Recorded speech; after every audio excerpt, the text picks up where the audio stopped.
over a century, the legendary tales that have surrounded our great British airfields have inspired generations of people, including me, which is why I am on a personal mission to cross the UK to visit some of our most important airfields, to understand not just about their contribution to our past, but importantly, how many of them have helped define our future. From the UK's first flight, through to groundbreaking innovations such as carbon fibre and the jet engine, and the extraordinary effort spent on preserving our aviation heritage. Join me as I explore the story of the airfields that have helped shape Britain and the world.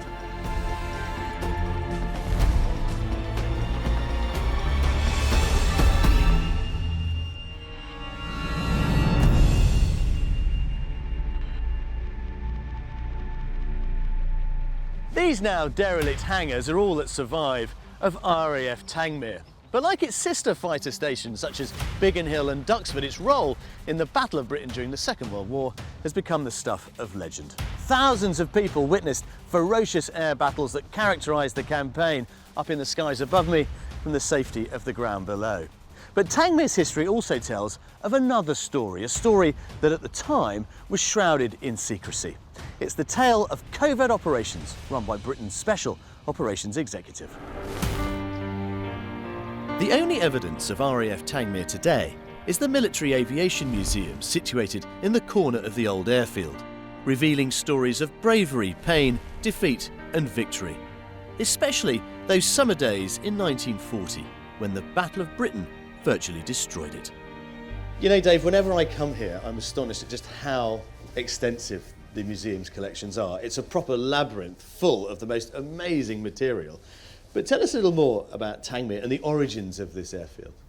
Okay, well that's why the museum is here, of course, because of Tangmere. And it goes back to October 1916 when a lieutenant in the Royal Flying Corps, Geoffrey Dorman, was flying overhead. And he had a motor problem with his biplane, First World War biplane, and had to make a forced landing. And he made a forced landing on Church Farm, Tangmere, repaired his aircraft, got airborne, but then reported back to his bosses that this would be a superb place to build an airfield. You know, so many airfields I have visited have been discovered because of some sort of mechanical malfunction. Somebody's landed and then thought, actually, this would really work, and then they've been developed. It's amazing, really. And what happened then was that the Americans were joining the war in April 1917, and they needed airfields because they were going to train on bombers. So in September 1917, this land, this church farm, was requisitioned by the War Department and the airfield was constructed. In March 1918, it was still, well, the Royal Flying Corps were here with 3 squadrons, but actually it was an American airfield. The Americans arrived, but sadly their aircraft, these Handley Page 0400 bombers that were being built in America, they didn't arrive before the armistice. But the airfield stays in being throughout the interwar period, and then of course we get to the Second World War, and any account really of those early months and years of the campaign is incomplete without talking about the Battle of Britain, and Tangmere plays a central role in that. Well, indeed, but let me show you something. Got something stashed away out the back.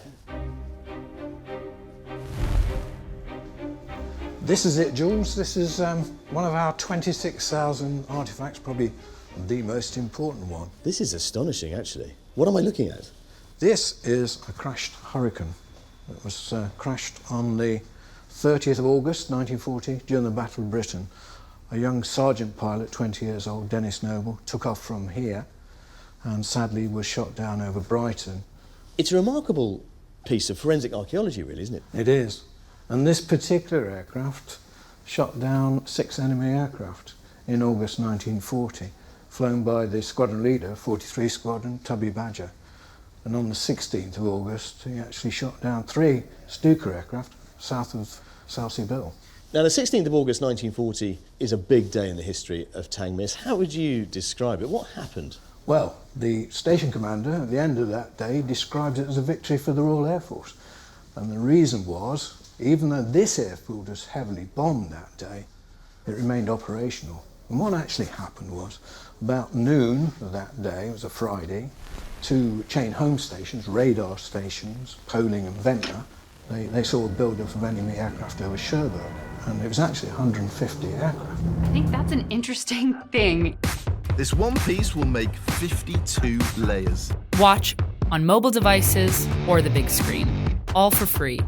No subscription required. The German bombers, protected by Messerschmitts, headed towards the south coast of England. They broke formation just off the coast, with one group heading to Portsmouth and one towards the radar station at Ventnor. But the biggest group were heading directly for Tangmere. The Luftwaffe were determined to destroy the RAF on the ground. Some got through and they were very accurate. The Germans were incredibly accurate. No bombs dropped outside the airfield. All but one of the hangars were destroyed and a lot of the buildings were destroyed or badly damaged. The names of the pilots that served here during the war read like a who's who of the RAF. Barder, of course, tops that list. But do you have any other favourites? Well, there's Billy Fisk, of course. Billy Fisk was here. He was American. He was an adventurer. He loved speed, but he loved England. And he married an English girl. He married her in 1938. And they went back to America. And then war was declared. And because he knew 601 squadron pilots through his skiing, a lot of them were very keen on skiing. Willie Rhodes Morehouse was one, Mouse Cleaver was another. He wanted to get into 601 Squadron. Well, you mentioned 601 Squadron, famously known as the Millionaire Squadron. These were the pre-war elite. Many of them enjoyed flying privately, had their own aircraft, and yet, come the war, they galvanised themselves into a squadron which does fly with great distinction during the campaign. It's an auxiliary squadron set up in the mid-1930s. Lord Edward Grosvenor set it up. Well, the name Grosvenor says it all, really, doesn't it? When you talk about those pre-war circles of money and privilege. Yes, that's right. And so they knew each other through being with 601, and that's why Billy Fisk wanted to come back and fly with them. 601 Squadron was formed in White's Gentlemen's Club in London and was made up of aristocrats and adventurers. The millionaires had a reputation for escapades and flouting the rules, but their privileged upbringing didn't shield them from the brutal realities of war. From an initial strength of about 20, they lost 11 men in action. For any pilot flying during the Battle of Britain, it was a great leveller. Up in the sky, there were no boundaries. Absolutely not. No, rank meant nothing. Sergeant pilots did as well as squadron leaders, and many survived, of course. And an example of that is Darky Close, who was a sergeant pilot. Before that, he joined the Royal Air Force as a Holton apprentice at the age of 16, did very well, was offered the chance to fly, learned to fly, joined number 1 Squadron, and did very well in France at the beginning of the war, in the Battle of France. Going back to the 16th of August, that evening, his squadron were detailed to come back to Tangmere because of the losses the squadrons had experienced. Then over Guildford they met a huge number of German bombers, and he shot down at least one Heinkel 111. And that particular aircraft, we have part of it here. It's a difficult question, this, but if Tangmere hadn't existed, say, how might we have fared during the Battle of Britain? How crucial was it? Well, there'd been a big gap in the defences, I think. And when you consider that in July and August, if you like, the main 2 months of the Battle of Britain, aircraft from this airfield shot down 275 enemy aircraft. So it was very, very important. In 1940, as the threat of invasion loomed, various measures were put into place to try and thwart it. Some of them were fairly simple, like taking down all the road signs to confuse the enemy, but others were much more strategic.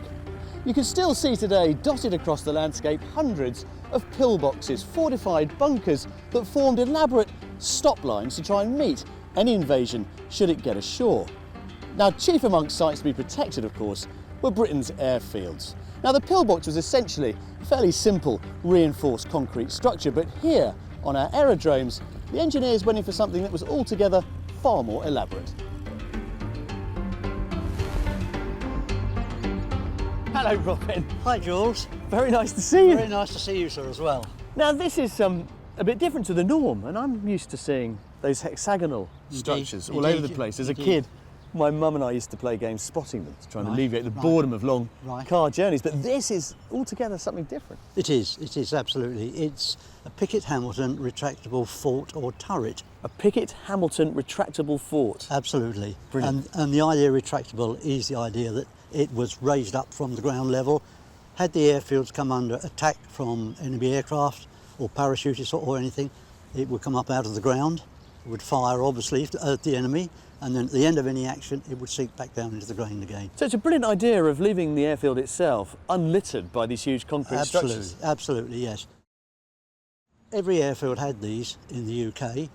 There were 3 on every airfield placed alongside the runways, and Churchill was very inspired. He saw one in action. He said to General Ismay, who was his chief of staff, he said, "Let me have details, I want these on every airfield." And so they were.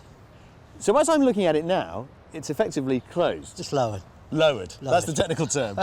Yes. But yours works. Yes, it does indeed. Let me show you, Jules. Can we stand on top of it? Yes, you can. Brilliant. Look at this. It's like a huge manhole, isn't it? It is. It's a colossal amount of concrete, actually. Gosh. There. Not a huge amount of room. No, it's pretty cramped in there.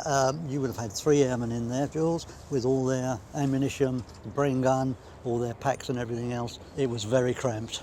You'd have to imagine that whoever was detailed to serve in these had probably done something really bad the day before. Dreadful. I wouldn't think they'd volunteer either. But presumably the space kind of obviously increases as it rises. As it comes up, you would have more room. Yes, absolutely. Should we see it work? Yes, absolutely. Why not? Yes. What's off, the command? Off we go. Hey Here we presto, go. Here open we go. sesame. There we are, that's your modern hydraulics taking over. That's right. How were they powered during the war? It was either by a compressed air bottle Yeah.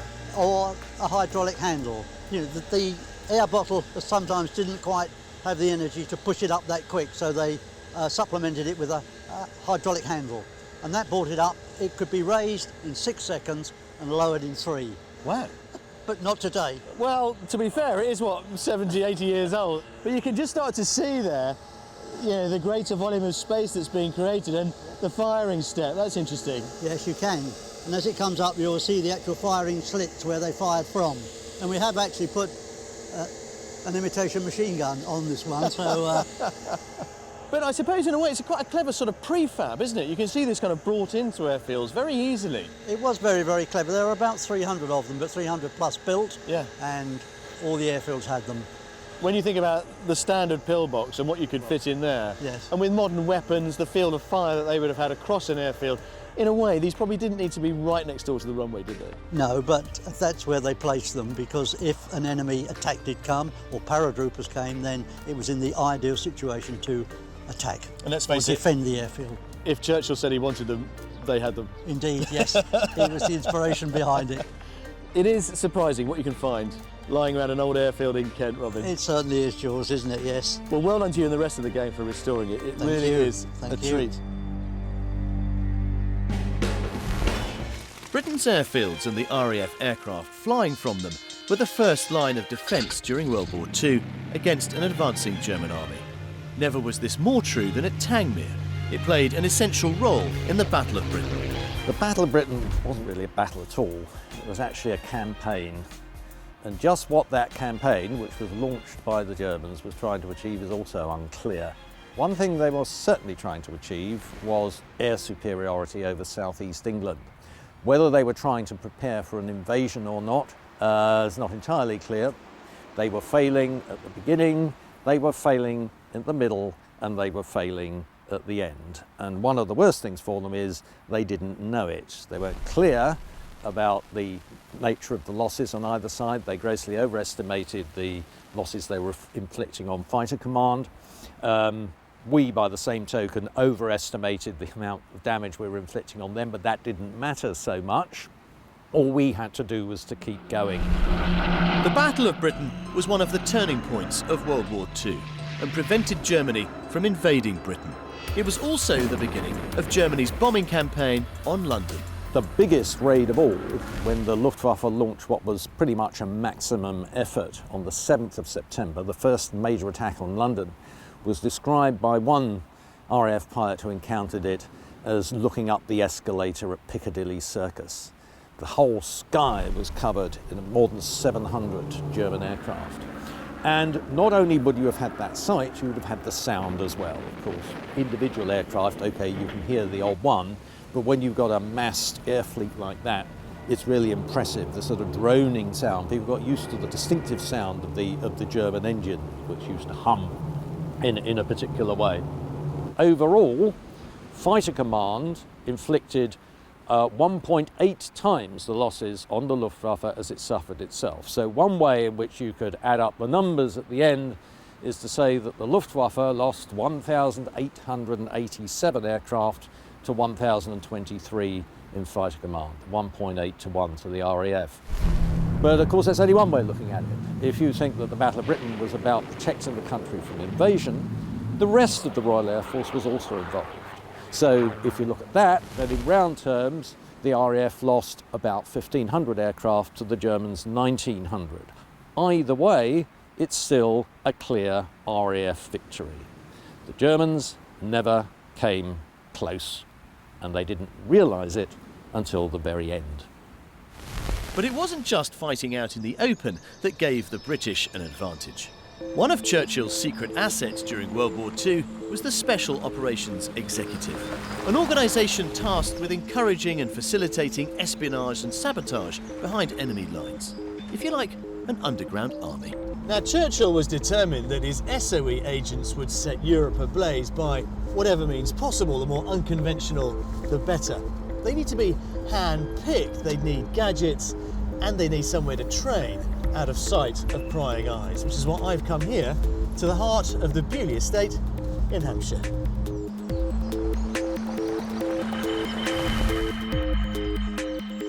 So John, why Hampshire? Why the Beaulieu estate? Well, before the war, there was a former Gurkha officer who joined the SOE as one of the staff in London, and he tipped off the senior officers up there that the Beaulieu estate was the ideal place to hide secret training schools within the Montague estate. And this spread from right in the north of the estate right down to the coastline down here on the Solent. So across the estate there were numerous facilities that could be used, none of which could be seen from the other, I suppose. That's Looking right. at these woods here, I mean, it's very dense, isn't it? Yeah, there were no major roads in Beaulieu, as in fact is the case now. They couldn't be seen from the road, they were shielded by these screens of trees, and therefore it was a very good place to hide your agents away for their training. And did it also play into the notion that agents shouldn't know too much about what their compatriots were up to? That was very much the case. We are standing within a few yards of where the headquarters building was, just over there. Over there? It was called the Rings. It's not there anymore. So in a way, I suppose the trainees were living a sort of tactical life here within the bounds of the estate, as they would have to do when on active service. One of the priorities here was for the agents to be able to prove that they could maintain their own security, their personal security. And so they wouldn't have known one another's names. They may have been in buildings here with a number of other agents that perhaps had come from other countries that they'd not met before, and they worked under code names, and they just didn't know anything. Do we know how many passed through here during the war? Between the war, certainly in excess of 3,000. Not all in one group. Yeah. They came in little clusters through from the middle of 1940 until the end of the war in 1945. Special Training School 31 was the headquarters building. Okay. This building alongside is called the House in the Wood, and that was the officers' mess. So it's clear why Beaulieu was selected and how many agents used this facility during the war, but what exactly were they learning here? Before they'd arrived, they started at a place called Womber Manor in Guildford, and there they went through security screening and also a bit of psychological screening. That they'd been up to Arisaig in Scotland to do the commando training, the physical side of things, to see that they'd got a stomach for a fight. They went to Ringway Aerodrome, many of them, to do parachute training. And by the time they came here to Beaulieu, they were ready to look at the specialist skills. There was arson, there was assassination, burglary, safe breaking, disguises, using inks, special inks that they could use for invisible writing and so on, and one particular skill called silent killing. So it was quite an interesting timetable. And in terms of the instructors, I mean, many people will rightly celebrate the work of the agents, but those doing the training had a vital role in inventing this new craft of warfare.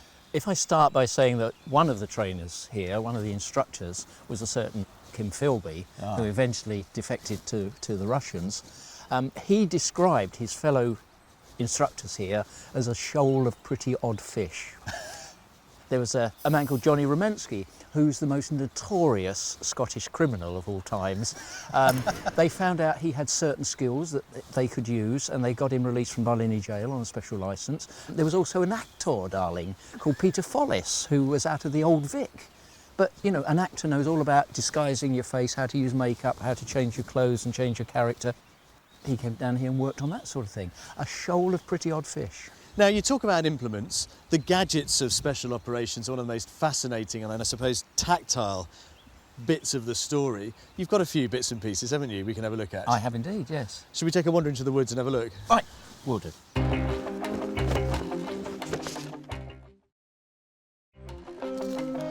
Well, this isn't the sort of thing I'm used to finding in the middle of the woods, John. In the 1940s, of course, every home would have one, and they would stay in a secure house, or what they hoped would be a secure house, the agents in occupied territory, and if there was one of these available, they would hope it would be somewhere they could hide their secret messages. And there it is. So simple. It's as simple as that. Yeah. Here's another one. I'm not a pipe smoker, but these were obviously commonly used in the 1940s, and if you're an agent, where better to hide your secret message than in the... And I suppose the pipe would still work? Yes, of course, yes. So you would hope then that if the Germans were searching a property or looking for secret messages, that they might not look in your pipe. Now, I mean, not to take away from the work they were doing and the danger that was involved, it must have been great fun coming up with these ruses on a day-to-day basis. I mean, if you were that famous Q-like figure who invented all this stuff, yes, I mean, you know, the world was your oyster. It must set the creative juices going, and I'm sure they were the sort of people that would wake up at 2 in the morning with a wonderful spark of ideas and try and introduce them. Of course, for the agents, it was very, very different, and very often it was a matter of life and death. I've got one more that, again, is a similar thing. Charles Fraser Smith, who made all these devices during the war for not only SOE but other parts of the Allied activity, he went to Parker Pens, and you know that a fountain pen has like a rubber belly inside that holds the ink. Yeah. Well, they made a pen that had only half the length of the rubber belly, so it created a void in the bottom of the pen, and again it was somewhere they could hide the secret information. But isn't that the fascinating thing? It's using everyday items that would arouse the least suspicion, but rethinking how they could be used for covert ops. Exactly, and they devised ideas not only for household items like this and the candlestick, but items that they could deploy outside and that were much more lethal. Hence, being here in the forest. That's right. We've got a few over here that we can look at. You're going to tell me this pile of logs, innocuously placed here, is what we should be looking at? That, in fact, represents a pile of logs that the SOE agents during the war might have tampered with, as we might say, and placed inside explosives, so that when and if they would be in a store outside a factory or someplace where the Germans had a boiler or a furnace locally and so on, and they were wood-fired, they would, obviously the Germans would pick these up, throw them into the furnace, and bang. Brilliant. And that wasn't the only means of doing that. We have here some very innocent-looking pieces of coal. I mean, and the idea of putting explosives in coal, again, wasn't new. There's nothing in here, right? Not in these. There we are, just to check. You're perfectly safe. But in the American Civil War, the Americans came up with the idea. They made cast iron replicas of coal, stuffed it with explosives, and they would put it. Well, yes, and they would put it in piles of coal that were being used by Confederate troops. And so when the men fired the boiler of the troop trains, bang. Brilliant. So simple. And the SOE did exactly the same with the Germans. What else have we got here? We've got a character over here. Yes, the rat. We haven't got the real thing, but this represents a whole number of rats that were prepared for SOE use. They were cut open, the intestines were taken out, and they were filled with plastic explosives.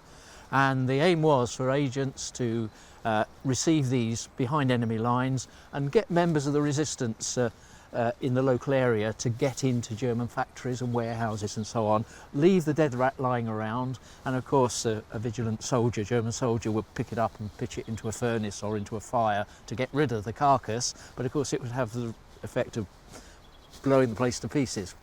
They were an extraordinary bunch, and it's interesting standing here 70 years after the war in what is, let's face it, another forest to anyone else, but the idea that these young men and women were training here, learning an astonishing, an extraordinary craft, yes, if you will, and then taking that knowledge really into the cauldron of occupied Europe, does make you wonder, doesn't it? Yeah. The war produced many, many brave and heroic people, and the SOE operation was only a small part of our success. It was only a small part of the operations that turned the tide of the war, but they were really quite remarkable. A year after the Battle of Britain had ended in late 1941, black Lysander aircraft began to appear in the hangars here at Tangmere. But what they were for, well, only a few people knew.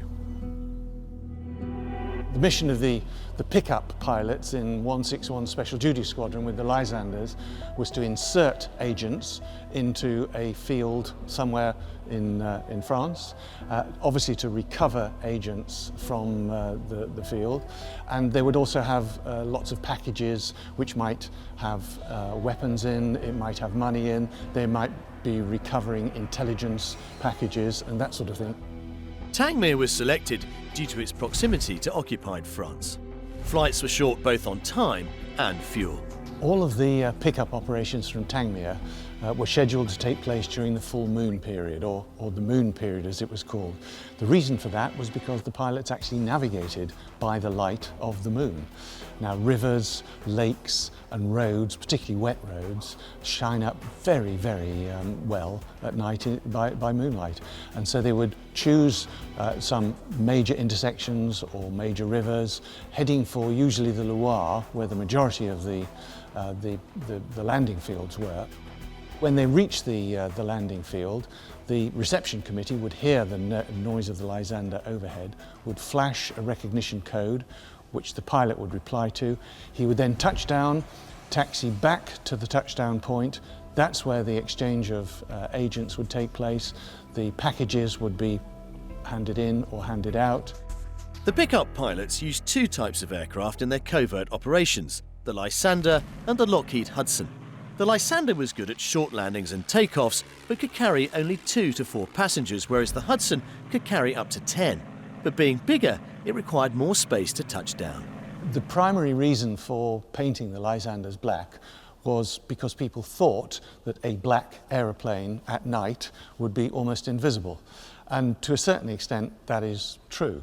But Squadron Leader Hugh Verity, when he took over 161 Squadron, he discovered that if you were flying above a black Lysander on a moonlit night, it stands out really quite markedly from above. Not so much from below, but certainly from above. So he had all of his Lysanders painted on the top of the wings with a green, almost a disruptive pattern on them, so that from above they tended more to merge into the ground patterns below them than have a bright black surface, which rather like the roads and the rivers reflected the moonlight.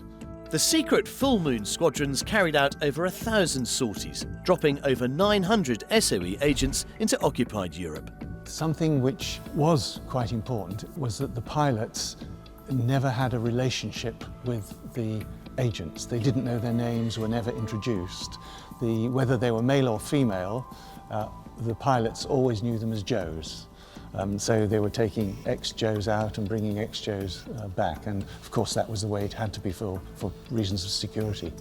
They were all sorts of different people, and it was the attitude and the drive and the desire of the pilot to want to do the job that I think was the most important thing of all.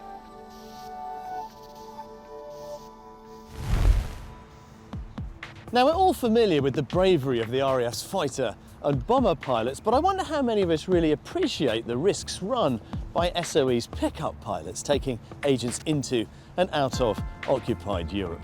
Well, here at Lydd Airport on the Kent coast, I've got the perfect opportunity to find out, to get a real sense of some of the hazards involved. As you can see, the sun is setting. I've got an aircraft fueled and ready to go, which means it's time for a bit of nighttime covert flying once it gets dark.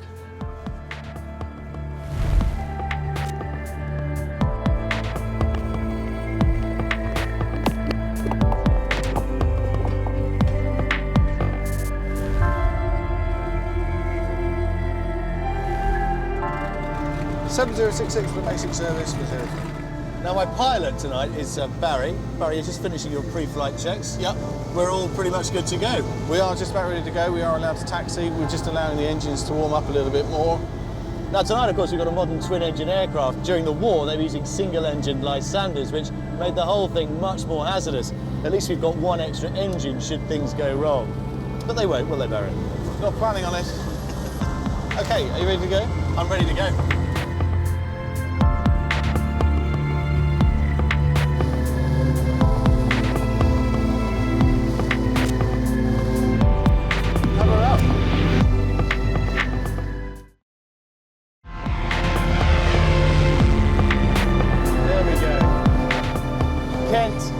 Disappearing into the quickening dusk.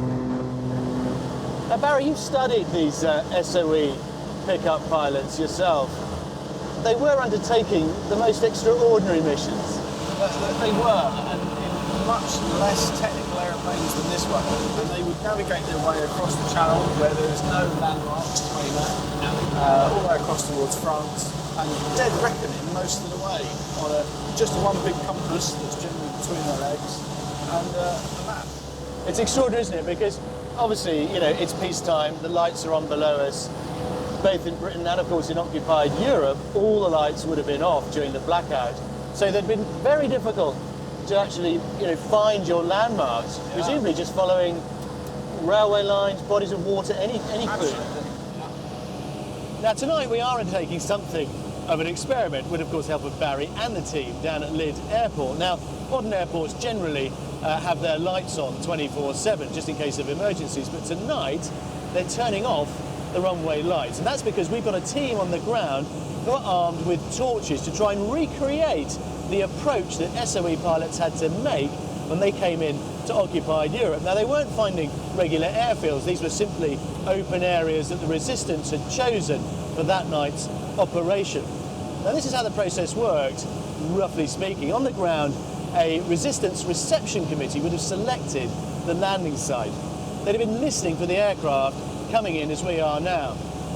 We're going to start looking for a flash from the ground, a coded signal in Morse. Now, if we felt it was the right signal, we would return our flash. At that point, a series of L-shaped landing lights would come on to determine the angle of approach, and the L would basically operate like this. We would fly into the bottom of the L, and that bit of it would determine where the end of the runway was. Now, the business of landing was crucial to get right. It was in and out in 5 minutes. The pilot would land, taxi to the end of the runway, ready to take off again, and only at that point would he dispatch his cargo and take on anyone else he was bringing back.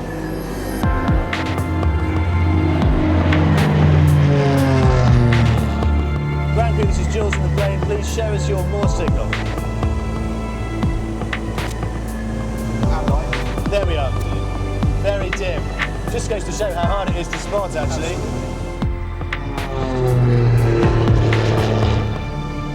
Okay, team, show us your landing lights, your L lights. There it is. There we are. There's our landing strip. Well done, team. That looks fantastic.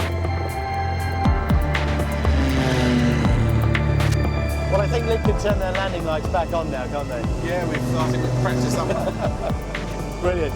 Well, Barry, I think it's a really interesting illustration of just how difficult it was to pinpoint those landing sites. Can you begin to imagine what was going through those pilots' minds back then? No, I can't. Simply because they had one chance to get this right. Well, here we are just coming back in towards Lydd over the Kent coast. What a happy sight, a reassuring sight that would have been for these SOE pilots. Absolutely. And they know they're going to get home, have a nice warm dinner, and more importantly, a nice puppy too. Tell you what, Barry, it's on me. Get me down in one piece and I'm fine, no worries.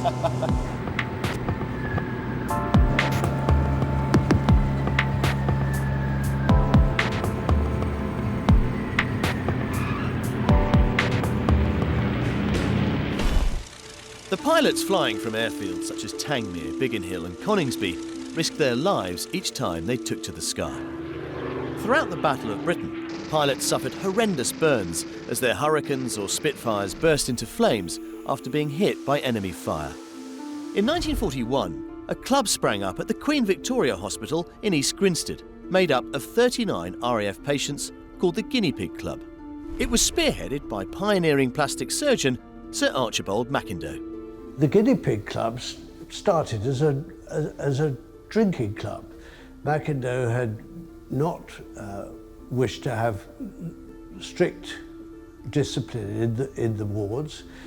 He very quickly arranged that his patients should wear their uniforms rather than hospital blues.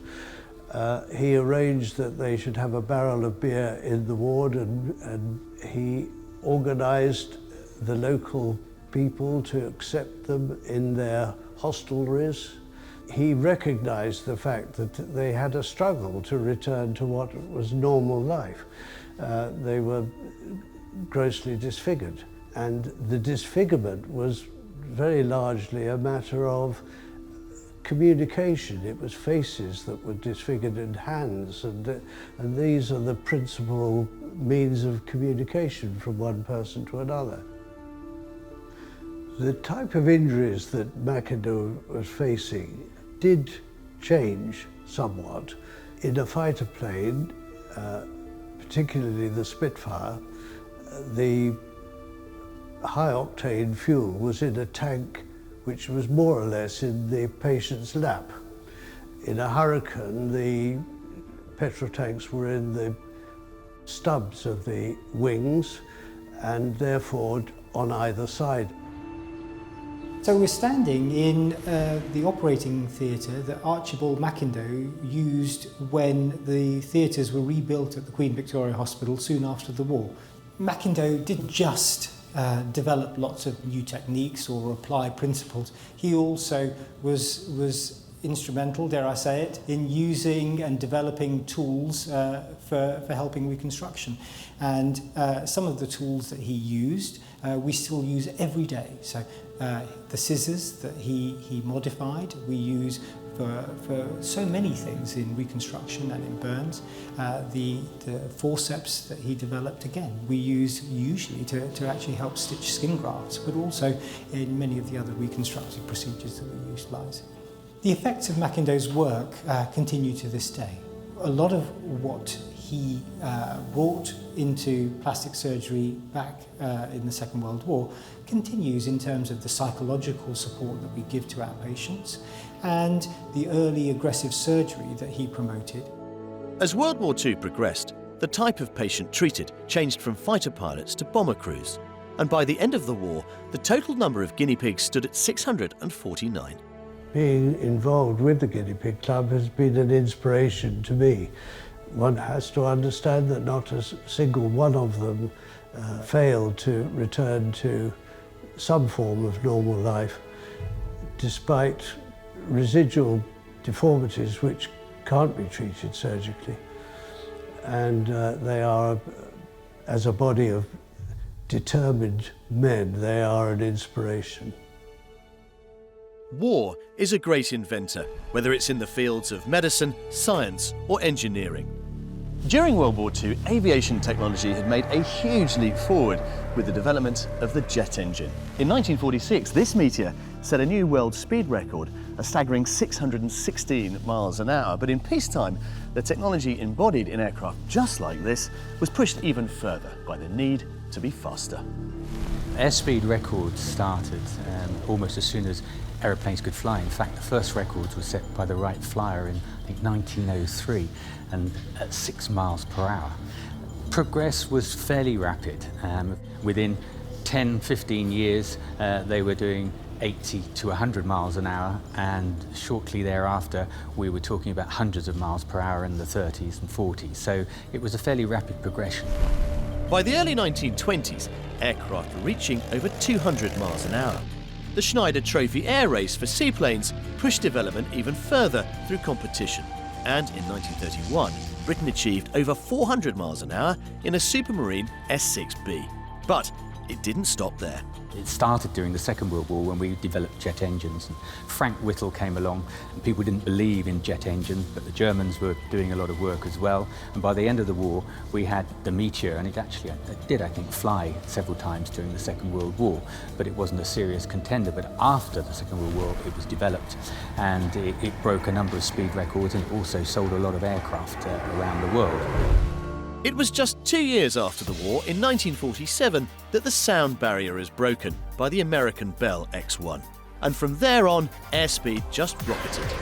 In 1976, the Blackbird by Lockheed reached a staggering 2,193 miles an hour. It's the fastest record for a manned, air-breathing jet aircraft.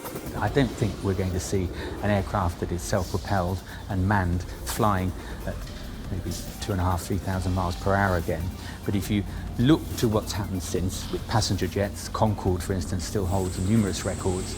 Nowadays we have these different class records, which enables people with more normal aircraft, and I could use the word pedestrian, but that's not fair on people. I hold some records to do more normal tasks and set records. And we monitor that in the UK, the FAI oversee that, and they have numerous different classes. We can also do altitude, fixed distance, point to point, lots of records to go for. The 30 or so airfields that were at the heart of the Battle of Britain have had varying careers in the years since the war. The Tangmere story ended on the 16th of October 1970, when a single Spitfire flew over the airfield as the RAF ensign was hauled down for the last time. Well, today RAF Tangmere is no longer an operational airfield. What's left of its runways are eerily silent, although I am certain that a skillful SOE pilot could still make use of the tarmac that does survive. But you know, seeing such an airbase as this, that's had such a proud and important role in our nation's history, looking rather forlorn and forgotten, does, if I'm honest, make me feel a little bit sad. But thankfully, the work of the museum in preserving the stories and the memories of the thousands of men and women who served here over the years will, I hope, ensure that the Tangmere story is never forgotten.